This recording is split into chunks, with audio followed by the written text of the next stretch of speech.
I'm glad he ain't shouted call already. I must have the best hand. That's what I like to see. Yeah, you got what you asked for, baby boy. What happened there? I'm happy that I won. Oh my gosh, I flopped the straight. I'm like, ace-king is the only hand that's going to beat me now. Don't put a 7 of diamonds up there. Poker players aren't above the law, yet some of them think they are. When the stakes get higher, so do the risks, and some players have taken their love for the game into dangerously illegal territory. From daring cons to outright murder, these tales show that in poker, it's not just your bankroll that's on the line.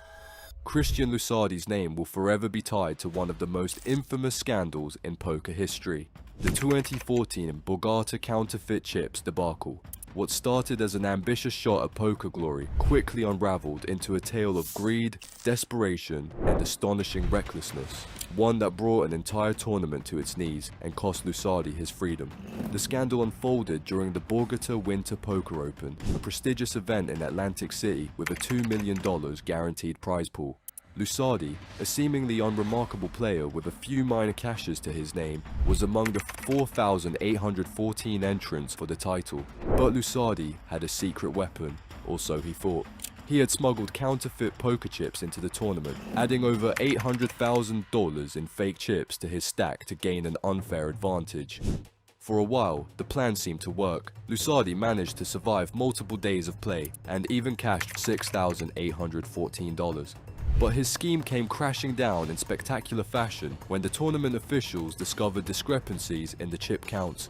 Further investigation revealed counterfeit chips, sparking chaos and an immediate halt to the event. Players were furious, and the scandal made headlines across the poker world.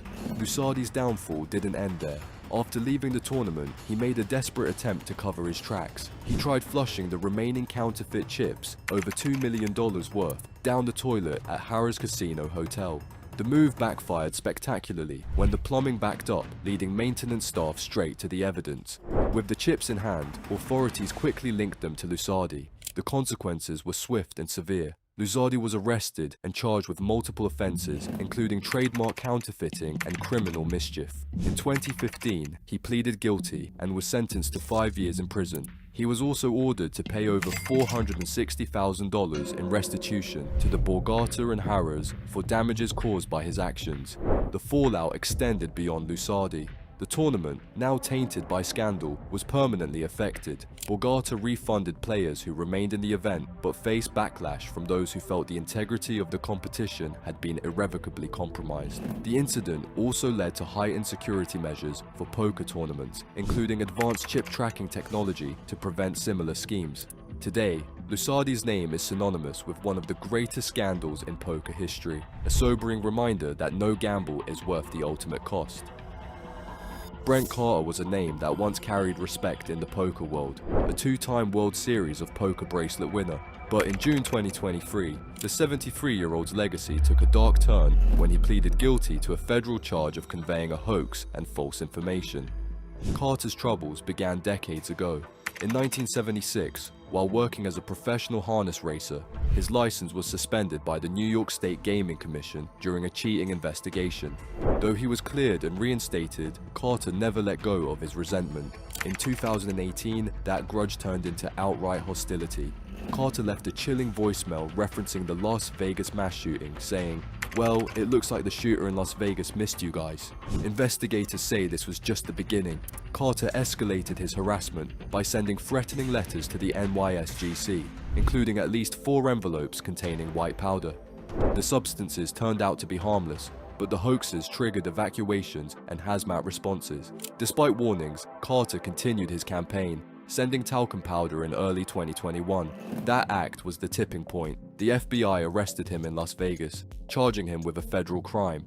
Carter admitted to sending the powder and threatening messages as a form of protest. In court, he was sentenced to time served but faced the humiliation of his crimes being exposed to the public. Once celebrated for his poker skills, Carter's name is now linked to a federal hoax that revealed just how far he was willing to go to settle an old score. Gosh, I flopped the straight. I'm like, ace-king is the only hand that's going to beat me now. Don't put a 7 of diamonds up there.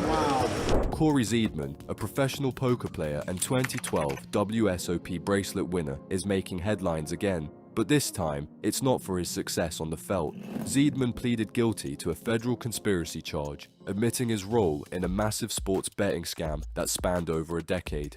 From 2006 to 2020, he and his partners ran a scheme that preyed on bettors in New York, Florida, and beyond, promising insider information that never existed.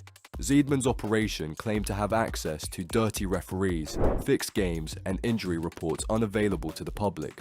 Victims were lured in through national radio ads under fake company names like Gordon Howard Global and Ray Palmer Group. When they called, Zeidman and his team fed them lies, pretending to have sources at colleges and television networks. But instead of winning big, these bettors were fleeced out of millions, all while Zeidman and his crew cashed in. Authorities described the operation as manipulative and ruthless.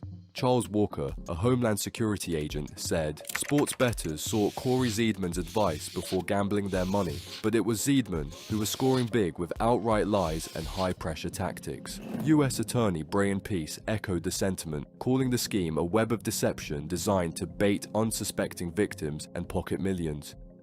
Zeidman, known in poker circles for his 2012 World Series of Poker bracelet win, now faces a very different kind of challenge. His poker skills brought him fame, but his actions off the felt have left his reputation in ruins. This guilty plea marks a dramatic fall for a player once celebrated in the poker world. As victims come forward and investigations continue, one question remains: how did it all go so far for so long? It's a diamond! It is his time! Mike Matusow, one of poker's most polarizing figures, has experienced plenty of highs and lows in his career, but few moments were as life-altering as his arrest in 2004. Known for his explosive personality and infamous mouth moniker, Matusow's journey took a sharp turn when he found himself entangled in a legal ordeal that led to a 6-month stint in prison. The charges: drugs, and an undercover sting operation that would haunt him for years. The story began when Matusow, already a well-known poker pro at the time, was caught in a setup orchestrated by an acquaintance who worked as an informant for law enforcement. The friend approached Matusow about buying cocaine, and despite his better judgment, Matusow agreed. What he didn't know was that the entire interaction was being recorded. Shortly after the exchange, police swooped in, arresting him for drug possession with intent to distribute, a charge that carried potentially severe consequences. Matusow later admitted that this dark chapter came during one of the lowest points in his life, a time when he was struggling with depression and self-destructive behavior. The arrest led to a court case where Matusow avoided a longer sentence by cooperating with authorities and pleading guilty. He served 6 months in the Clark County Detention Center in Nevada, a sobering experience that forced him to reevaluate his choices. In his autobiography, Check Raising the Devil, Matusow recounts the harrowing moments behind bars, where he faced not only the stark realities of prison life, but also the emotional weight of his actions. It was a time of introspection, one that he credits with helping him find a new sense of purpose upon his release. The ordeal also fueled his return to poker, where he sought redemption both personally and professionally. Despite this dark period, Matusow managed to rebuild his career, going on to win 2 more WSOP bracelets after his release and earning respect for his resilience. His time in prison remains a pivotal moment in his life, a reminder of the perils of poor decisions, but also a testament to the power of second chances. Today, Matusow's story is as much about survival as it is about poker, with his comeback serving as one of the most compelling narratives in the game's history. Well, to get out of here, but Think about it, dude. No, I'm stuck. Let's go. snap calls. I'm You're stuck. about 100. Damen Le Forbes wasn't just a poker player, he was a strategist, both on and off the felt. Known for his sharp mind and success at Vegas's high-stakes poker tables, few could have guessed the shadowy empire he was running behind the scenes. But his side hustle wasn't just bold, it was reckless enough to bring federal agents straight to his door. Le Forbes' poker reputation gave him a perfect cover for his true operation, a multi-million-dollar sports betting ring run out of Resorts World Casino. This wasn't your average bookmaking, it was a calculated high-stakes enterprise that funneled illegal bets through a sophisticated network of insiders. Using the chaos and high cash flow of Vegas as camouflage, Le Forbes built a secret empire, confident in his ability to outsmart the system. But Vegas's glittering facade wasn't enough to hide the cracks in his scheme. Federal investigators had already started tracking suspicious transactions, patterns that hinted at something far bigger than high-stakes poker. Piece by piece, they built a case, uncovering how Le Forbes used his poker winnings to launder money from his illegal operation. The system was clever. Illegal cash turned legitimate through calculated poker games. But even the best strategies can't hold forever. Months of surveillance and financial tracing led to a decisive moment. Federal agents moved in, arresting Le Forbes on the casino floor at Resorts World, his empire collapsing in plain view of the poker community. The charges, illegal bookmaking, money laundering and conspiracy, painted a damning picture of his operation, leaving no room for defense. Faced with overwhelming evidence, Le Forbes folded, pleading guilty to avoid an even harsher sentence. The fallout was devastating. His wealth, reputation, and poker career vanished, replaced by prison walls and heavy fines. Oh. Raymer has bested the biggest tournament field in poker history. Greg Raymer, known as the Fossil Man and the 2004 World Series of Poker main event champion, shocked the poker world in 2013, but not with his play at the tables. Instead, the headlines were about his arrest in Wake Forest, North Carolina, during a police sting targeting men soliciting sex online. For a man whose poker career was defined by careful calculation, this misstep was a gamble that backfired spectacularly. According to police reports, Raymer was one of 6 men caught in the sting, which involved officers posing as escorts on an adult website. Authorities claim Raymer arranged to meet an undercover officer at a local hotel, only to be arrested upon arrival. He was charged with misdemeanor solicitation of prostitution and released on a $1,000 bond. The arrest was a stunning fall from grace for a player who had been a fan favorite. Known for his trademark holographic sunglasses and the dinosaur fossils he used as card protectors, Raymer was celebrated not only for his 2004 main event victory, but also for his warm demeanor and contributions to the poker community. Over the years, he had become an advocate for poker players' rights, promoting the game's legitimacy and fighting to overturn outdated gambling laws. But the 2013 scandal cast a shadow over his reputation. In the aftermath, Raymer issued a statement through his lawyer, apologizing to his family and fans for his actions. While he expressed regret, he also emphasized his commitment to moving forward and learning from the incident. The poker world, divided on how to react, saw the arrest as a sobering reminder that even its most beloved figures were not immune to public scandal. Despite the controversy, Raymer's career continued. He made a comeback at the tables, proving that his skill hadn't faded and eventually reclaimed some of his standing within the community. However, the incident remains a significant blemish on an otherwise impressive career, a reminder of how a single moment can redefine even the brightest poker legacy. I'm glad he hasn't shouted call already. I must have the best hand. That's what I like to see. Dave Devilfish Elliott was never one to live life by the book. Before his sharp wit and fearless poker play made him a household name, his story was written on the streets of Hull, where survival meant playing the hand you were dealt, sometimes outside the law. His path to poker glory was anything but straight, marked by 2 arrests that would shape the man who would later sit atop the poker world. The first came in his early 20s, when Elliott's reputation as the safecracker earned him more notoriety than he bargained for.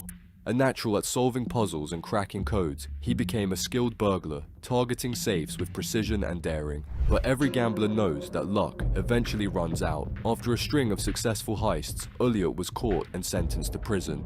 Behind bars, his personality made him a standout figure, but it was the endless hours spent playing cards with fellow inmates that began to plant the seeds of his future. Poker wasn't just a game to Elliott, it was an escape, a chance to prove himself without fists or lockpicks. When he left prison, the streets were waiting, and so was trouble. In 1982, Elliott found himself in the thick of a nightclub brawl, a fiery altercation that epitomized the raw, untamed energy he carried in those days. The fight landed him another prison sentence, this time for 18 months. Solitary confinement followed, offering Devilfish yet another dose of reflection. While others might crumble under isolation, Elliott turned it into fuel. He studied, he schemed, and most importantly, he played. Every hand dealt in that prison became a building block in the legend he would later become. Upon his release, Elliot vowed to swap the chaos of his past for something more stable, or at least more legal. He opened a pawn shop and jewelry business with his second wife Mandy, but the allure of poker was never far away. Armed with the cunning he'd once used to crack safes and a knack for reading people honed through countless street confrontations, Elliot began carving out a name in the UK poker scene. His brash confidence and cutting one-liners set him apart, and his talent at the table did the rest. By the mid-1990s, the Devilfish was a force to be reckoned with, culminating in a World Series of Poker bracelet in 1997. The man who had once gambled with his freedom now gambled for glory, and the world couldn't get enough. Elliot brought his full self to the table, rough edges and all, earning fans and fear in equal measure. Dave Elliott's life wasn't clean, but it was real.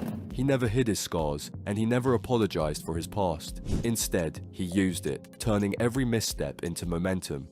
From a safecracker and street fighter to a poker legend, Elliot proved that it's not about where you've been, it's about what you do with the lessons you've learned. As he famously said, "I'm not just playing the cards, I'm playing the player." And in life, as in poker, Devilfish always played to win. In case 7 cards stood, how are you feeling? You're off to a great start.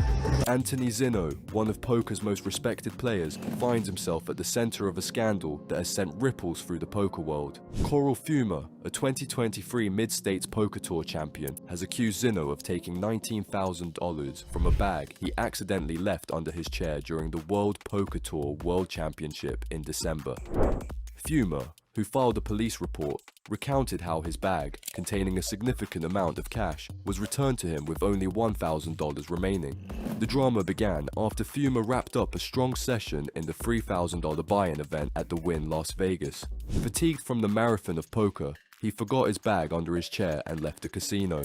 Realizing his mistake in the back of a taxi, he rushed back, only to find that the dealer knew nothing about the bag, and Lost and Found had no record of it either. The next morning brought a glimmer of hope. The bag had been found, but the majority of the cash inside was gone. What happened next left the poker community stunned. Fumer claimed that casino investigators reviewed hours of surveillance footage and identified none other than Anthony Zinno, a 4-time WSOP bracelet winner with a stellar reputation, as the individual who retrieved the bag. Fumer described being taken to a private room where Zinno was reportedly being held, though he clarified that he had no prior connection to the poker pro and relied solely on the casino's findings. Adding to the intrigue, Fumer shared a screenshot of a mysterious direct message from Zinno, which he claims was deleted before he could read it. He also alleged that Zinno attempted to call him, perhaps to address the situation privately. Despite his clean-cut image and over $11.6 million in live tournament winnings, Zinno now faces allegations that, if proven, could irreparably harm his legacy. Fumer has received public support from high-stakes regular Jesse Lonis, who vouched for his integrity and honesty. According to Fumer, the ordeal threw off his focus during day 2 of the WPT event, impacting his play. Meanwhile, Zinno has remained silent, reportedly on the advice of his legal team. As the investigation unfolds, the poker community waits anxiously to see how this shocking story will play out and whether the truth will vindicate or condemn one of poker's most celebrated figures. He's utterly shell-shocked by what's just happened. He knows he has to leave, but he can't. Jordan Saccucci, a celebrated Canadian poker pro, $1.36 million in live tournament winnings, is now under scrutiny for far more than his skills at the table. Known for his victory at the 2022 EPT Prague main event, where he earned nearly $1 million, Saccucci has been named as one of 4 suspects in a string of residential robberies across Ontario, Canada. While authorities have issued a warrant for his arrest, Saccucci remains at large.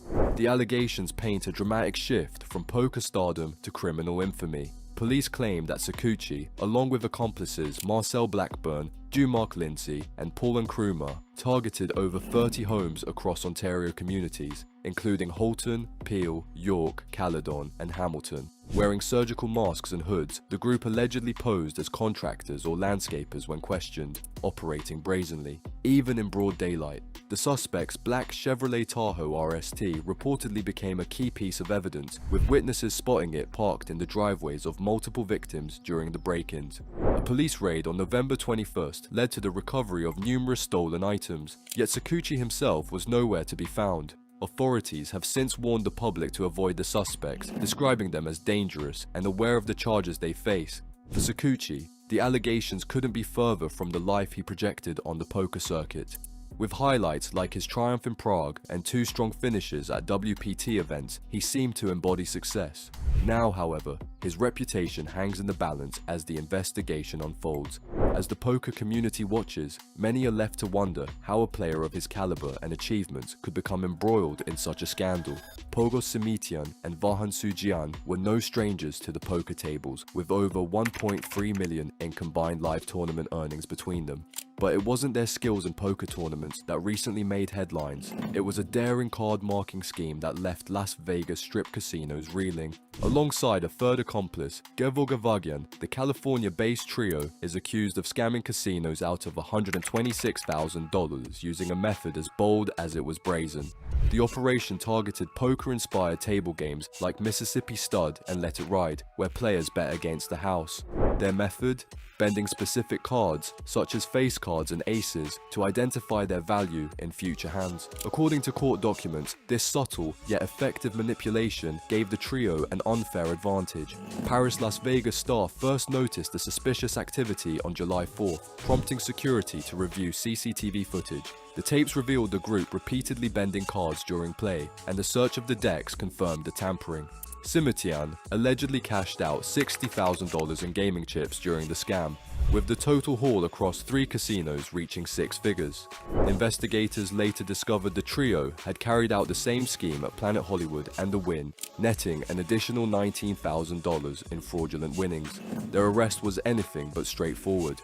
When confronted by Nevada Gaming Control Board, NGCB, officers, Simitian reportedly faked a heart attack, claiming chest pain and requesting hospitalization. While this brought him temporary freedom, investigators soon found he had abandoned his hotel room at the Wynn. He was arrested a week later, charged with fraud and cheating in a gaming establishment. His accomplices, Sujian and Avagyan, were arrested earlier and have since taken plea deals, agreeing to pay restitution and likely facing jail time. Simitian and Sujian's poker records paint a stark contrast to their recent actions. Simitian boasts $420,502 in live earnings dating back to 1997, while Sujian's $851,856 includes a 4th place finish at the 2019 WPT Legends of Poker main event worth $168,630. Despite their legitimate poker successes, their reputations are now overshadowed by this scandal. This case has sent shockwaves through the gambling community, highlighting the lengths some are willing to go for a quick payday. As their legal battles unfold, Simitian, Sujian, and Avagyan's story serves as a cautionary tale about greed, consequences, and the ultimate cost of cheating in the high-stakes world of gambling. You got what you asked for, baby boy. What happened there? I'm happy that I won. Shaham Shayan, a veteran poker pro known for his fiery temperament and memorable clash with Matusow during the 2005 WSOP, has traded the felt for a federal prison sentence. Shayan was sentenced to 4 years behind bars after pleading guilty to conspiracy to distribute marijuana, a conviction tied to his involvement in a large-scale illegal cannabis operation. Initially facing a staggering 40-year sentence, his time was significantly reduced thanks to plea negotiations and character references, including one from Poker Hall of Famer Maury Esfandiari. Shayan's role in the illicit operation, dubbed Canaland, involved distributing marijuana to unlicensed dispensaries across San Diego County from 2019 to early 2022. The operation's hub was a sprawling 3,400 square foot facility in Spring Valley, California. In 2021, authorities raided the site, uncovering over 3,000 pounds of marijuana valued at $6 million and 5 firearms. The severity of the charges deepened when Shayan admitted to conspiring to replace the confiscated weapons after the raid. Despite his defense team's efforts to secure probation and community service, the court handed down a 48-month sentence, along with the forfeiture of nearly $300,000 in cash, most of it in casino chips.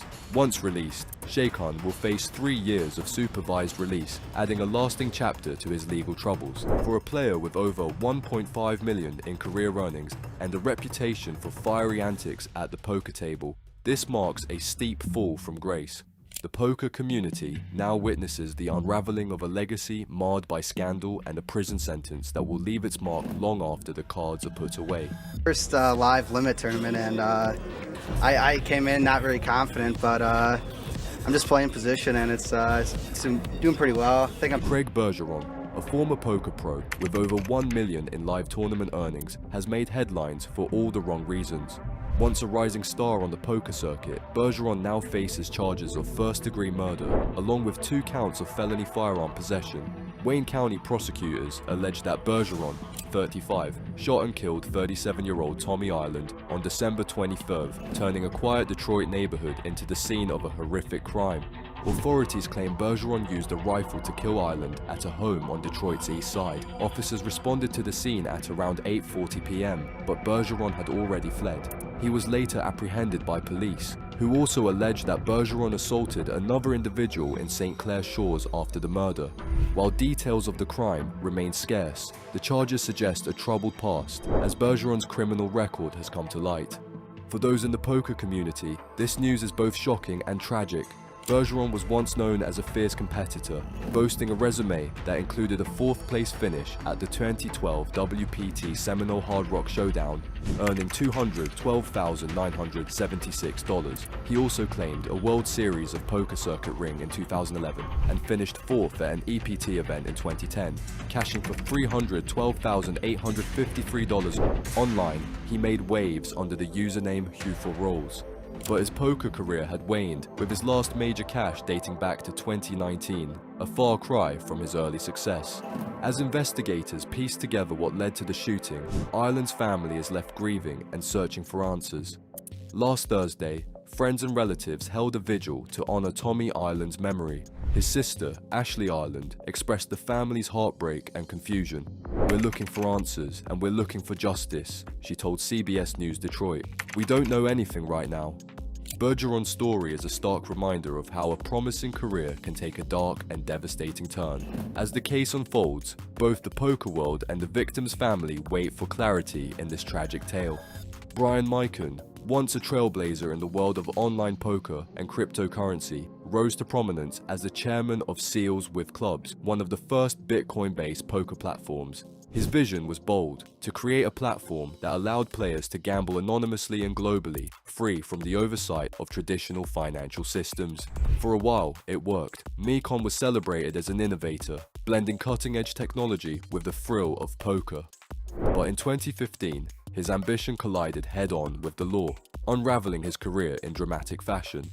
Trouble began when Nevada gaming authorities zeroed in on Seals with Clubs.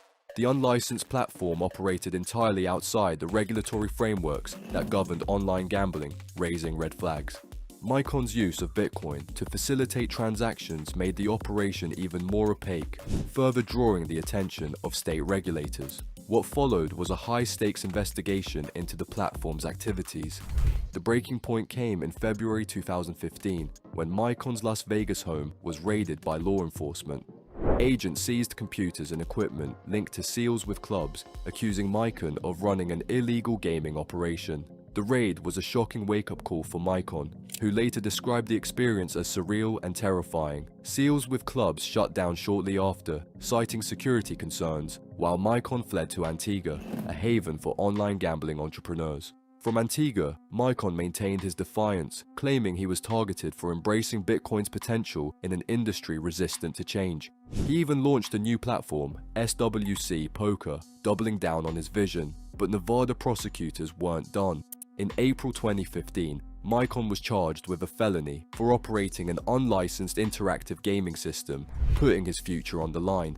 Facing overwhelming legal pressure, Micon returned to Nevada in June 2015 and struck a plea deal. The felony charge was reduced to a misdemeanor, sparing him prison time, but imposing a $25,000 fine, probation, and the forfeiture of his seized equipment. The plea deal marked the end of Micon's poker empire, forcing him to abandon the ambitious project that had once defined his career.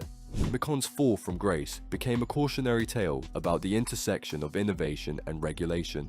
While he was a pioneer in bringing cryptocurrency into the poker world, his failure to navigate the legal landscape led to his downfall. To his supporters, Micon remains a visionary who pushed boundaries, paving the way for the future of online gaming. To his critics, he symbolizes the risks of overreach in an industry governed by strict laws. Today, Bryan Micon's story is remembered as both a warning and a legacy. He showed the potential of cryptocurrency to transform poker, but paid the price for ignoring the rules of the game.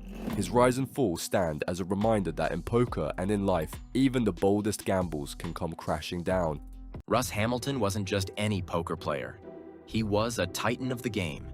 In 1994, he claimed poker's most prestigious prize, the WSOP main event bracelet, and a cool $1 million.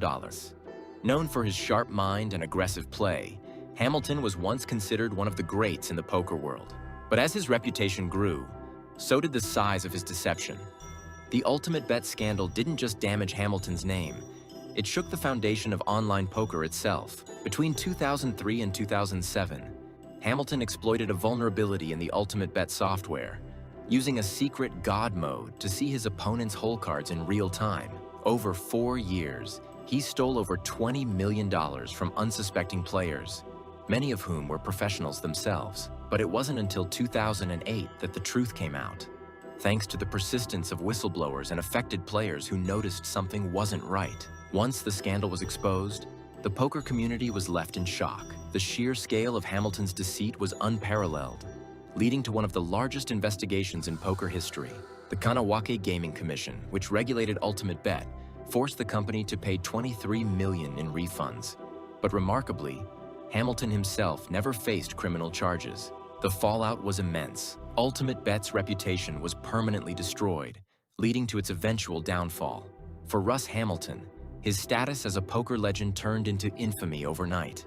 Despite undeniable evidence of his involvement, he never publicly apologized or showed remorse. Today, his name is synonymous with betrayal, and the poker world still feels the effects of the scandal years later. Mike Postel wasn't a household name in poker, at least not before 2019.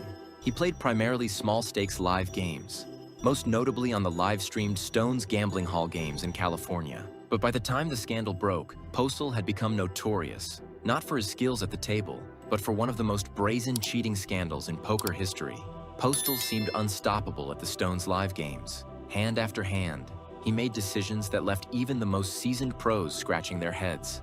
He folded in situations where no one else would, and called massive bluffs with uncanny accuracy. Over time, his superhuman ability to consistently make the right move had players whispering, "Was he cheating?" In 2019, poker player and commentator Veronica Brill spoke out, accusing Postel of foul play. Her suspicions weren't unfounded. Postel had been winning at an almost impossible rate, making over $250,000 in low-stakes games, where such profits were unheard of. Brill's allegations sent shockwaves through the poker community. A group of players analyzed hours of footage, pointing out how Postel seemingly knew his opponent's hole cards, leading to accusations that he was receiving real-time information via his phone or some other hidden device. A lawsuit followed, with players seeking $30 million in damages, and Stones Gambling Hall faced severe backlash for their alleged negligence. Despite overwhelming evidence and video analysis showing Postel's improbable plays, the case was eventually dismissed due to insufficient evidence, leaving many in the poker world furious. Postel himself denied all accusations, even going so far as to file a defamation lawsuit against those who spoke out. The Stones live scandal highlighted a major vulnerability in poker's integrity. Postel's fall from grace was swift. Once seen as a poker savant, he became a pariah in the community. His name is now forever tied to one of the darkest chapters in poker, leaving a stain on the reputation of live-streamed games. Archie Karas is a legend in gambling lore, known for one of the most unbelievable winning streaks the world has ever seen. He turned a mere $50 into $40 million over a 2-year period in the 90s, crushing poker tables and dominating high-stakes games in Las Vegas. But like many stories in the gambling world, what goes up must eventually come down. Karas's rise to fame was as fast as his eventual downfall. After losing his entire $40 million fortune, Karas's later years in the gambling world became much less glamorous. In 2013, he made headlines again, but this time, it wasn't for his skills at the table. Karas was arrested in San Diego for marking cards at a blackjack table in a local casino. Security footage caught him in the act, and law enforcement moved quickly to bring charges against him.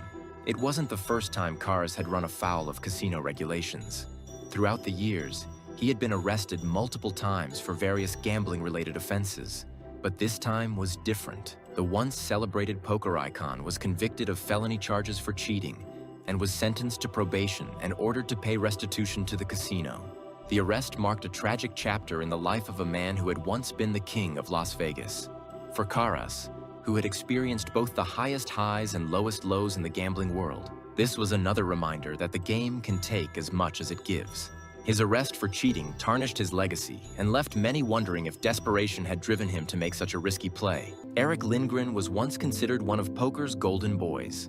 A two-time World Series of Poker bracelet winner and a former World Poker Tour champion, Lindgren had earned over 10 million in tournament winnings during his career. With his sharp instincts and calm demeanor, Lindgren seemed to have it all.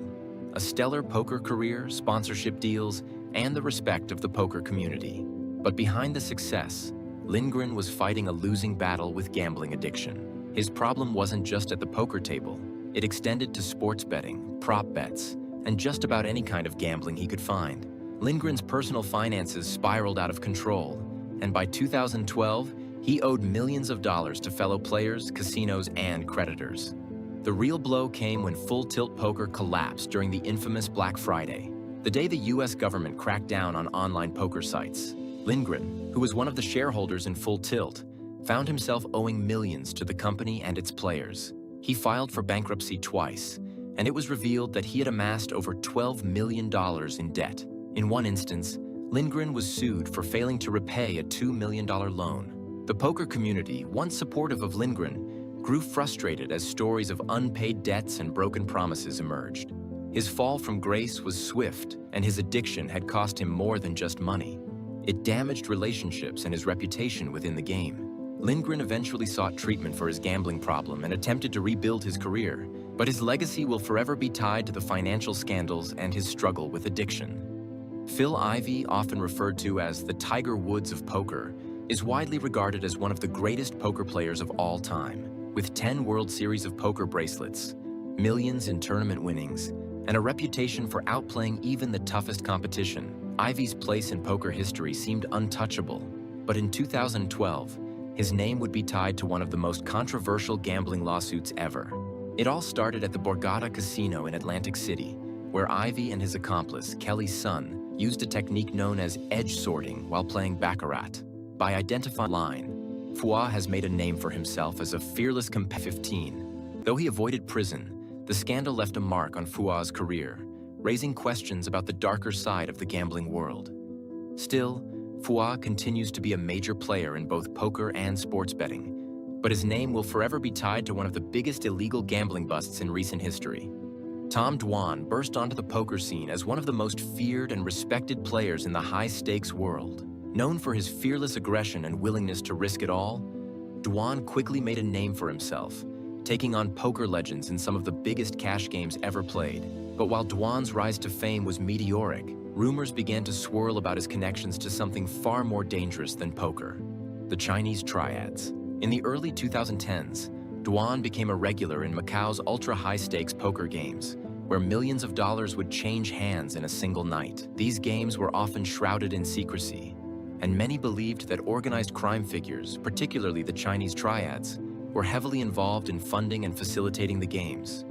Though there's no direct evidence linking Dwan to any criminal activities, whispers of his associations with these dangerous figures began to surface, raising eyebrows in the poker community. The Triad rumors gained traction when Dwan suddenly disappeared from the poker world for a while, leading many to speculate that he had gotten in too deep with the wrong people.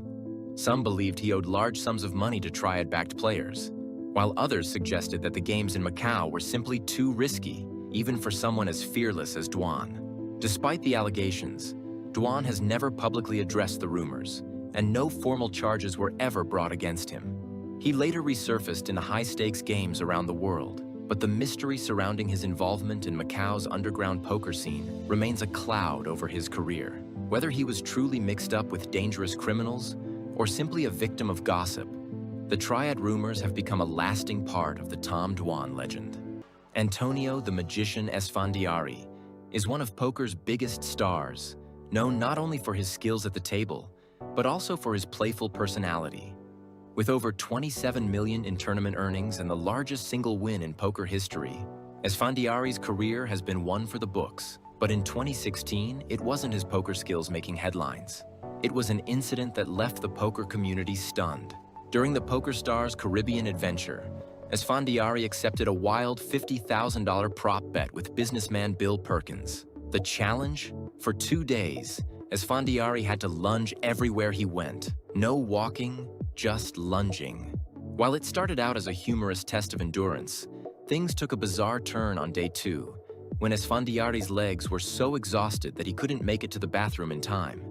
Instead, while the rest of the players were on break, Esfandiari remained at the poker table and urinated into a bottle. His actions were deemed a serious breach of tournament etiquette, and he was disqualified from the $5,300 buy-in main event. Despite the embarrassing incident, Esfandiari quickly took responsibility, apologizing publicly and pledging to donate the $50,000 he won from the bet to charity. Though the lunging incident has become an infamous part of Esfandiari's career, it also showcased his ability to take ownership of his mistakes, proving that even the biggest poker stars can find themselves in awkward situations. Stu Ungar, often hailed as one of the greatest poker players of all time, was a genius at the table. Known for his lightning-fast mind and his unparalleled ability to read opponents, Ungar won the World Series of Poker main event 3 times, solidifying his legacy as a poker legend. But while his poker skills were second to none, his personal life was a different story, one filled with addiction, arrests, and self-destruction. Ungar's battles with drug addiction were well documented, and they played a major role in his downfall. Throughout his career, Ungar struggled with cocaine addiction, a habit that would land him in and out of legal trouble. He was arrested multiple times for drug possession, and his erratic behavior off the table became a sad reflection of the inner demons he was fighting. Despite his immense talent, Ungar's drug problems led to countless missed opportunities and a rapid decline in his health. He often disappeared from the poker scene for long stretches, only to resurface in poor condition. By the late 1990s, his addiction had taken a severe toll. He was virtually bankrupt, living in cheap motels and physically deteriorating. In 1997, against all odds, Ungar managed to win his 3rd WSOP main event.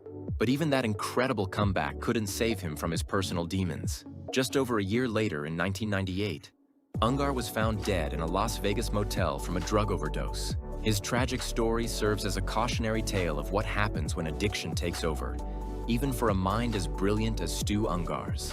His poker legacy remains intact, but his personal life was marred by arrests, drug abuse, and a tragic, untimely end.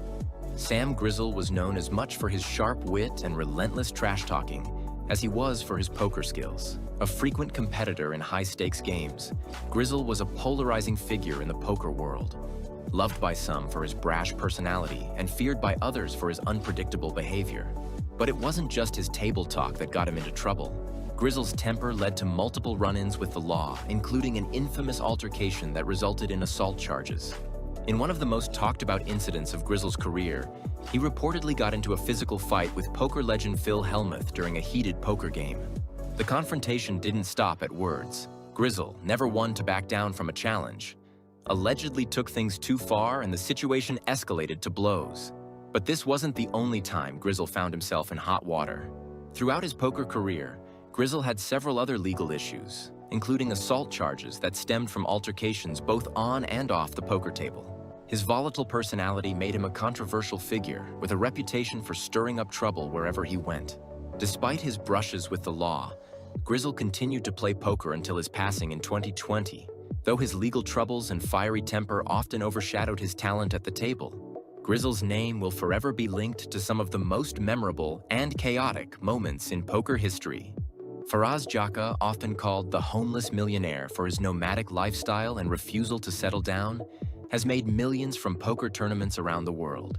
Known for his unconventional life and sharp poker skills, Jaka became a respected figure in the poker community. But in 2014, Jaka found himself at the center of an unusual legal battle, one that didn't take place at the poker table, but inside his own home. The incident occurred during a high-stakes home poker game that Jaka hosted. In a shocking turn of events, an intruder broke into Jaka's home, injuring one of the guests who was attending the game. The situation quickly escalated, and Jaka found himself facing a lawsuit from the injured guest, who claimed that the home invasion was a result of lax security measures and that Jaka was liable for the damages. Though Jaka wasn't directly involved in the attack, the lawsuit sparked questions about the safety and security of high-stakes private games, where large sums of cash are often in play. The case eventually settled, but it left a lasting impact on Jaka, who became more cautious about hosting private games in the future. Faraz Jaka's poker career has continued, but the incident remains a reminder of the unpredictable dangers that sometimes come with playing outside of the casino. Even the best poker players can't always control the risks that come with the game, and for Jaka, this legal brush was a stark reminder of that reality. And there you have it, the poker stars who gambled with more than just their chips. From cheating scandals that rocked the industry to personal battles with addiction and crime, these players learned the hard way that not even the best poker face can save you when the law's on the table. But who knows? In the world of poker, new scandals are just one bad hand away. Could the next big name in poker be on the wrong side of the law? Keep watching, and we'll be here to deal you the truth. If you enjoyed this deep dive into poker's legal scandals, make sure to check out our latest video on the lavish and extravagant lifestyle of poker's wild child, Dan Bilzerian. From luxury yachts to outrageous parties, you won't believe what this poker star gets up to. Don't forget to like, subscribe, and hit the notification bell so you never miss a video.